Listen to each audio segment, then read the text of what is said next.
Hello everybody, welcome back to a brand new episode of our F122 Driver Career Mode, and we have an announcement. Retirement. Lewis Hamilton is hanging up the helmet at the end of the season, of this final season of this F122 Driver Career Mode. We still have a championship battle heated up between Oscar Piastri and Max Verstappen, but Verstappen can put it all away today as we were headed into the Mexico City area now as well. Some words from Lewis Hamilton.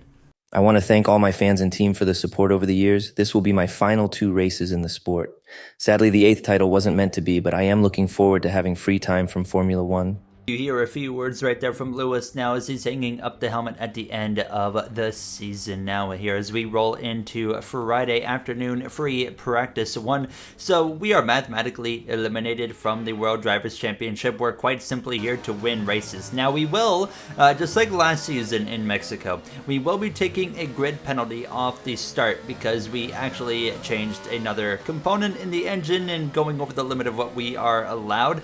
So yeah, we will be taking a grid penalty, so starting likely in the mid-teens is where I expect, depending of course where we qualify here in Mexico. And we got a pole last season here in Mexico for the first time in our Formula One career. Can we go and back that up with another pole here this weekend? We'll have to wait and see here now, as I was pretty happy with the car in practice, but there you see a 10th-place grid penalty we will be getting. Now I really enjoy Mexico in the F1 game. I've had a lot of success here in the last F1 game and this F1 game, but we come through into Saturday, a completely different scenario when it comes to the weather. It was downpouring to kick things off, so we will be on the wet compound tire for Q1. Q2, it's supposed to be shifting into intermediates, but it's supposed to dry up before Q2 actually ends, so I don't even think we'll have to put a lap on the inters. That's if we make it that far. Here's my attempt in Q1. My first sector was really rough, and I was actually below the cut line on time, but I would get myself sorted in sector 2 and 3 to a point where it would be enough for us to actually make it into Q2. And pretty competitive actually, P5. Now that would go down a little bit further, but we would hold on to P9 here. As you can see, Schumacher, Zhou Guanyu, Robert Schwartzman, Yuki Tsunoda, and Nicholas Latifi all out in Q1. Now into Q2, fast forwarding into the dry weather, you can see the raindrops on the camera, so it was still like a light sprinkle, but DRS had gotten enabled, but we come through to cross the line. It was a pretty good lap, P1, but that would quickly drop because the times were still getting quicker. So I was down to P8, well, only 10 get in, so I made a second lap to be safe, and we go over a second quicker, which puts us back atop of the board, just showing the track improvement there. Perez barely getting in over Esteban Ocon, Gasly, Norris, Stroll, and Magnussen as well, all out here now as we head down now into Q3 now for our one of what was looking like 2 laps. I was getting into the swing of running 2 laps at a time because we had enough battery to do so here now. But P10 currently on the board. Sector 1 was my weak spot on this circuit this weekend. Sector 2 and 3 I was finding quite a bit of time compared to the AI, and you can see a really good sector 2, and now headed towards the final couple of corners, hoping that I had at least I would say a top 5 lap was a realistic approach for the way it was running. It was P4, so I was pretty happy with that, but we had enough time for a second lap, finding nearly 0.2 of a second, but we go for a spin on the exit of the double right-hander, and that throws it all away, and we were going a couple tenths quicker, so things were looking pretty good. We could have been top 3. We end up P5, which means we'll start P15 with that 10th-place grid penalty. Verstappen, Piastri, the front row. Let's go to the grid. It's time then for the Mexico City Grand Prix, a race which gave Honda their first ever victory back in 1965. American Richie Ginther winning from 3rd on the grid. Red Bull have been strong here in recent seasons, but can they keep that record going today? We're a long way above sea level here in Mexico today, which could pose some cooling issues for the cars as they make their way around this 2.6-mile lap. 17 corners with top speeds in excess of 220 miles per hour, and watch out for potential overtaking into turns 1 and 4. Off the back of a fantastic qualifying session, it's time to see how our starting grid looks like for today's race. Max Verstappen put in a fantastic lap yesterday, and he'll start from pole position. And Oscar Piastri completes the front row. As we continue through the rest of the grid today, we have Leclerc, Russell, Sergio Perez, and Hamilton. Fernando Alonso, Albon, Ocon and Pierre Gasly. Norris, Stroll, Carlos Sainz, Golden Boy, Joe, Schwartzman, Yuki Tsunoda and Nicholas Latifi. Mick Schumacher, they'll be starting further back after an earlier grid penalty. And Kevin Magnussen fills the last spot on the grid. It's almost time for those 5 red lights to go out then. Let's see who can prevail today. You see both the Haas cars lining up the back row of the grid. A couple of penalties for them now as they'll be starting from the back here. But Verstappen, Piastri, the front row. Piastri needs to beat Verstappen today to give himself any hope, of course, of fighting for a World Drivers' Championship in the finale next episode, the series finale in Brazil before F1 23. Bunch of drivers starting on softs this time, including myself. You see me double checking after fear of starting on worn softs, but we do have a fresh set to start this race on. Let's get ready. The formation lap gets underway and every driver will be looking to settle in for the race ahead, making sure that their car is ready for the battle once the lights go out.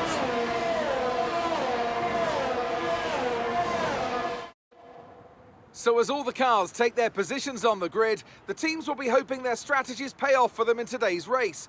But the question I'm asking is which teams have got it right, which ones have got it horribly wrong? Alright boys, we might be out of the battle for the championship. It's just been one of those seasons, but I don't see why we can't fight for a win today. We've got a really quick car. I agree, mate. Get it done today. You hear myself, Mark, on the radio here now as Max Verstappen's ready to try and clinch the World Drivers' Championship for the second season in a row, become a 3-time world champion. He would. If he can win it this season, things are certainly looking favorable for Verstappen right now. What, 4 wins on the season, which when we end the season, if he still only has 4 wins, that's still 40% of the season he won because it's only a 10-race season. Here we are ready to go. P14 on the grid. We move up 1 spot due to other grid penalties. It's going to be lights out. We're underway in the Mexican Grand Prix. 36 laps here. A long stretch down towards turn 1 gives these drivers opportunities to make moves, but it's a great start from Verstappen. Not as good from Piastri. He's under attack immediately from Charles Leclerc as we head down towards that first corner. 3 wide in the background with Perez, Hamilton, and look at the move right there from Piastri. He sent it. A winglet goes flying in the background. Not sure who that's from exactly, but Piastri lunged one up the inside of Verstappen, but it's not going to be enough there. Verstappen now ahead as we head down towards the left-hander, and you can see Leclerc not far behind as well. A great start for him, and look at this. Perez again up the inside of Lewis Hamilton in his final Mexican Grand Prix, and Perez in his home Grand Prix, of course, wants to make that home crowd happy here and excited as he tries to go around the outside of Hamilton here. The 7-time world champion now we know will end as a 7-time world champion. Now Perez gets the job done, moves up into the position, and Hamilton loses out big time, and look at this. George Russell got past just about both of them here now as you can see myself behind the Alpine. Actually, that's Esteban Ocon. He was the one that winglet went flying from. So he had wing damage, and that was allowing myself to have an easy overtake, and I was moving on up. I was up at a P8. So from P14 to P8 in just about 3/4 of a lap now on the back of Fernando Alonso, the 2-time world champion. And here we are now with some top line speed that's just way better than the Alpine, going for a move. He's also on the medium, so makes it a little bit easier of an opportunity for myself, and actually really diving deep down into turn 3, deeper than I needed to, but we get the position. Did I just call it turn 3 for some reason? I don't even know. But P7 we're up to as now we run down Lewis Hamilton, who's on those soft tires. He also had wing damage. I asked Mark about it. He had wing damage. It wasn't enough to bring him into the pits, but it was enough to certainly impact his performance. So we move past Hamilton now and move up another position as we set focus in on his teammate of George Russell for P5. We have really, really good pace in this Canadian Grand Prix. Obviously, I think a safety car might be needed to fight for the win with Piastri and Verstappen, but I think one safety car is all we need, and we're in the fight for this victory because we have so much pace in this car. And you can see myself running down now. George Russell here, lap 6, heading down towards turn 1 with that DRS. He goes a little bit defensive there. I swing back to the left side of the circuit now. Perez just in front of us, and don't forget the battle that we're in with Red Bull for the Constructors' Championship as well. What, 20 points or so separate the two teams coming into this penultimate episode there. You saw Perez with a bit of a wiggle there through the S's, and that allows me to close up a little bit more. He's certainly struggling a little bit more than I am when it comes to grip. I say that, but watch this moment right here. Nearly into the barrier and out of the race just about now, but we would run him back down lap 8, and here we go. He has no DRS. He was not able to stay within range of Leclerc, so an easy pass for myself. Leclerc's on the mediums, so we should be able to actually run him down pretty well and be able to pass him. And here I was taking a look up the inside into turn 1, thought better of it, thought that was a little bit too desperate of a launch, so I decided to stay patient until the next DRS straight, and now we go for the overtake on Leclerc. Around the outside it will be, and now we have the preferred lane here into the next corner, and that will allow us to complete this pass, I would expect,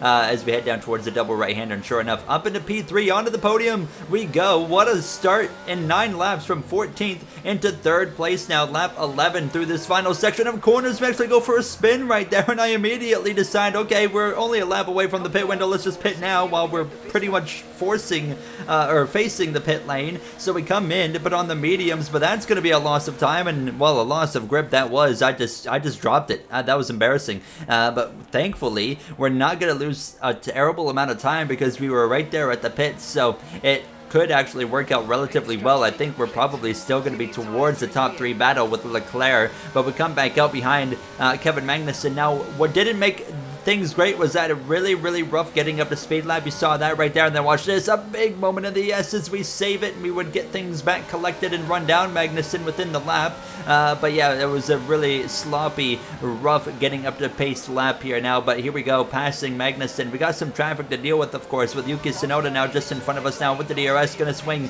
to the right side of the circuit. Piastri, Verstappen now in the pits. Verstappen's been in control of this Grand Prix from start to finish. Yellow flags through the final corner. That's Pierre Gasly in the AlphaTauri. He's going to be done for the day, and you saw some checking up from Zhou Guanyu and Stroll, and that's going to give me an opportunity to go at least after Zhou. There's Russell exiting the pits. We're well ahead of him here now as we head down towards turn 1. So Gasly done for the day now as we're going to go for that overtake into turn 1, and a lock up right there from fellow Canadian of Stroll, so we get a 2-for-1 special instead up at a P8. So things working out pretty well for us suddenly here in these last couple of laps now. An overtake done on Lando Norris. We go a little bit wide right there, and he fights back on the right side nearly into my side pod. He went in the Aston Martin, but we hold him off and hang on now to that 7th position. It's going to continue to move forward here because Perez is also just now exiting the pits, and a couple more cars yet to pit. So now passing Alex Albon. This is for 5th place here in the Williams Porsche. Having a decent day he is, but not great, but we go through into 5th place now. As you can see, yellow flags in the background actually there. That's in the S's. That might be a crash instead of a mechanical failure. Yes, it is. Stroll is out. Safety car is out as well. Lance Stroll has had a moment, and you can see it right here. He just drops it, and well, he crashes into the wall, and that's his day over. So, safety car. That's what we needed. Leclerc, unfortunately, was able to pit onto that safety car period and come out in front of me. So we're going to be P4 for the restart. But now we're right there with Verstappen and Piastri. So we're going to get ready to go back racing here, coming to lap 20 of 36. Still plenty of time, still 17 laps of racing once we cross the stripe right here. And a great launch out of the final turn, immediately attacking Leclerc as we head down this run straight away. Perez not far behind. Alonso as well in 6th place on the hards. But look at this, Leclerc has that slipstream from Piastri, who's trying to slipstream for Verstappen, but I'm going to lunge it up the inside anyways into turn 1 and kind of make it a little bit hard on Leclerc, but then I have a bit of oversteer, so I actually opened the door wide open, but he doesn't take it. So up into P3 we go, and now we can focus in on the top 2. I think I have the pace to beat both Piastri and Verstappen. Unfortunately for Piastri, Verstappen started driving away basically immediately here, and you can see the gap that Verstappen has built up. So I had more pace than Piastri. That was pretty evident, which I was really honestly almost disappointed in, because I want to see Piastri continue to fight for the championship, but it's not going to happen, of course, when he's going to be runner-up to Max Verstappen, and well, now losing 2nd place to myself. We breeze right on past Oscar and move up into 2nd. Very disappointing for him. He's going to need some luck, like a Verstappen retirement or something here. Yellow flags again in Sector 1. It's Nicholas Latifi with a mechanical failure. He just drove himself into the barrier and took his wheels off, and that's going to bring out a safety car. A 2nd safety car because Latifi did a Latifi. So that's another opportunity for Piastri but a great opportunity for myself, because now we're right on the back of Verstappen and getting ready to go racing from second place here now, as we're going to get ready to roll on lap 27 it will be. So 10 laps of racing. I thought I drove into the back of Verstappen for a second. He has control of this restart. There he goes. Now we try to get on that throttle as hard as we can, and I was thinking, how can I put Verstappen behind Piastri on this restart? Piastri has to beat Max to stay in the title fight, so I was thinking of going up the inside and running him wide in turn 1, but he's not going to let that happen. He defends all the way to the grass as we head down into turn 1. I brake a little bit too early. Verstappen locks up, and there we both go through. Myself and Piastri through into 1-2. Perez unfortunately gets through past Verstappen, but damage is done to his front wing. Verstappen, when he came back on the track, actually was right in front of Perez and destroyed his front wing, as now Piastri is going to continue to fight with me here as he wants to lead desperately as we go side by side through the right-handers. I go way wide right there. That's not going to help my case as we head down into the corner. I don't even fight it. I let Piastri have the position. I said, you know what? Instead of fighting, let's just get settled in, drive away, because Perez is in front of Verstappen, so he would fall 3 seconds behind. So well out of DRS range. Now I said we can fight with Piastri. Now if Piastri wins this race, he closes way in on the World Drivers' Championship battle with Max Verstappen. If he finishes second, he keeps himself in it over Verstappen by, I think, a single point going into the sprint race in Brazil.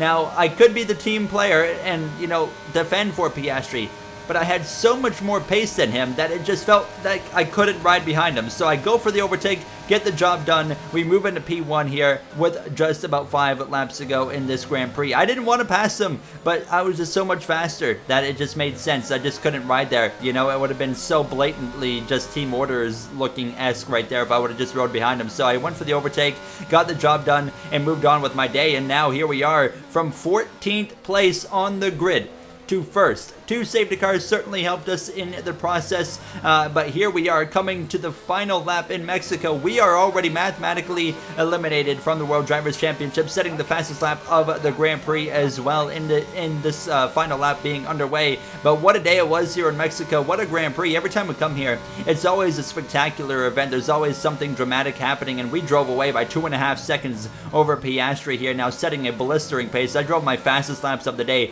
right at the end of this Grand Prix. Fireworks going off. A beautiful sight here. You see the confetti through the final couple of corners, and here we are for the second time this season. We're going to come through to pick up a victory in the Mexican Grand Prix. We're still, like I said, not in the championship battle. Unfortunately, Piastri could have used those points, but I wanted to win the race, and I was so much faster, so I took it. Piastri keeps himself in the championship hunt by, I think, a single point now, as we also get driver of the day. Let's head to the podium celebrations. Actually, scratch that. We're going to stay right here. We will still show the podium, but I'm not going to take a break here. Now I forgot I edited it a little bit differently here today. So yeah, 2 McLaren drivers with myself and Piastri on that podium with Max Verstappen. If Verstappen would have gotten 4th instead, that would have given Piastri a little bit more of an opportunity, but we will check out the points. But I can confirm already, 1 point is the situation for Piastri. Basically, he is only 1 point safe of not being mathematically out of the battle. He's not 1 point behind Verstappen. No, he's 1 point away from being mathematically out of the battle